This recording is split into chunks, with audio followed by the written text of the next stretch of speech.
So if it's a natural stone that's made, grown over millions of years by Mother Earth, that's a beautiful story to tell. But also if it's the right stone at the right size, at the right price for the couple that can really find the stone they want for the budget that they want as well, that's a great story to tell as well too.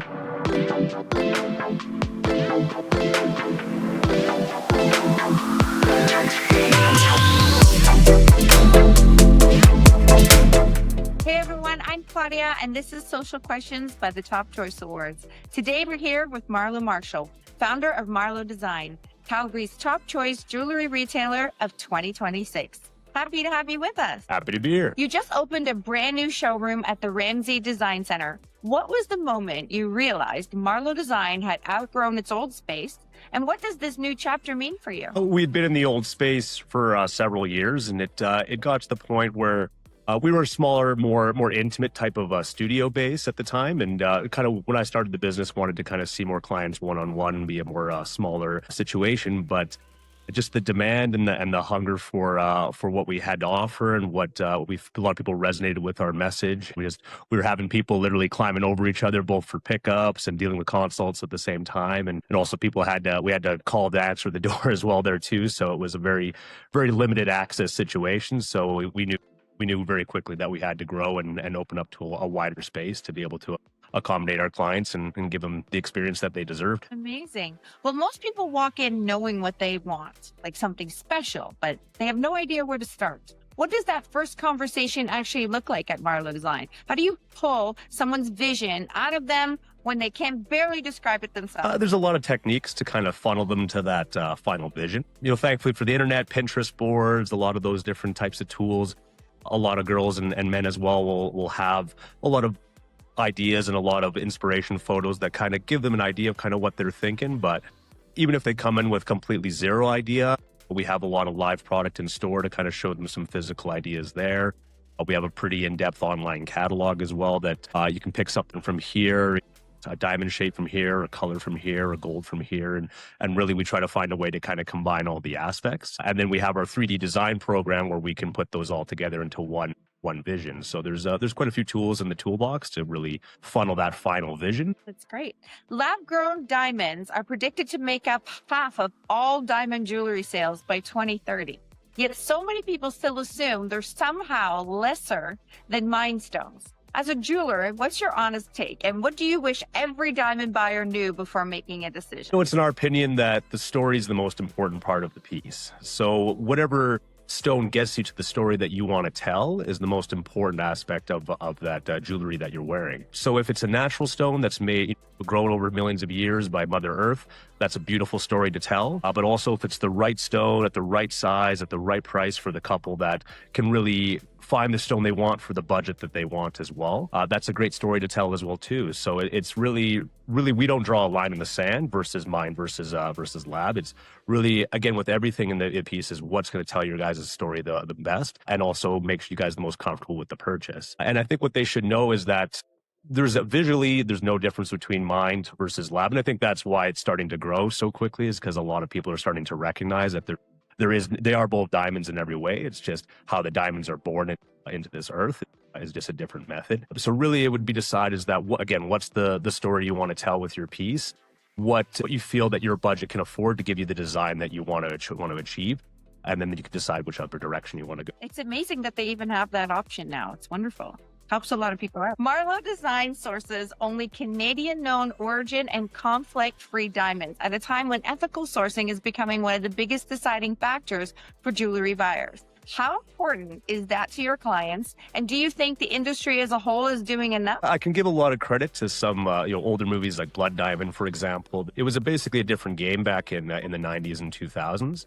There was a lot less control over the industry. There was a lot less oversight on the industry. Blood diamonds, as you would call them, quote unquote, were very pervasive in the industry. So with movies like that and a light being shone on the industry, for things, for example, like on an iPhone, I feel like there's more technically ethical abuses there than there ever would be in a diamond nowadays. Just because a diamond doesn't fuel your home, doesn't drive your car, it doesn't run your day-to-days. It's more about telling a story. So for that story to be told, people needed to make sure that they were as ethical as possible. So with that uproar in the 90s and the 2000s, they created the Kimberley process. which makes sure that all of the diamonds that come into the supply chain, they have to be able to be, this is the area that it came from. It didn't fund any warlords whatsoever.